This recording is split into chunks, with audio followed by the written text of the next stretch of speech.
കേരളത്തിൽ നടക്കുന്ന മുഖ്യമന്ത്രി ചർച്ചകളിൽ അഭിപ്രായമില്ലെന്ന് കൊടിക്കുന്നിൽ സുരേഷ് എം പി. ഫലം വന്നതിന് ശേഷം നടപടിക്രമങ്ങൾ അനുസരിച്ച് പാർട്ടി തീരുമാനമെടുക്കും. പാർട്ടി തീരുമാനത്തോടൊപ്പമാണ് താനെന്നും കൊടിക്കുന്നിൽ സുരേഷ് മീഡിയ വണിനോട് പറഞ്ഞു.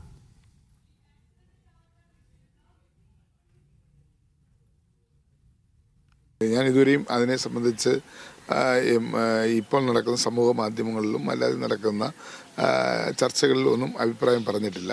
പാർട്ടിക്കൊരു നടപടിക്രമമുണ്ട്. ആ നടപടിക്രമം അനുസരിച്ച് പാർട്ടി തീരുമാനമെടുക്കും. ആ തീരുമാനത്തിൻ്റെ അടിസ്ഥാനത്തിലായിരിക്കും നേതാവ് CLP നേതാവിനെ തിരഞ്ഞെടുക്കുന്നത്. അതാണ് പാർട്ടിയുടെ നടപടിക്രമം. ആ നടപടിക്രമം അനുസരിച്ച് എടുക്കുന്ന തീരുമാനത്തോടൊപ്പം നിൽക്കുക എന്നുള്ളതാണ് ഓരോ നേതാക്കന്മാരുടെയും ഉത്തരവാദിത്വം. അത് ആ ഒരു പാർട്ടി നേതൃത്വം എടുക്കുന്ന ഏത് തീരുമാനം ആ തീരുമാനത്തോടൊപ്പം നിൽക്കും.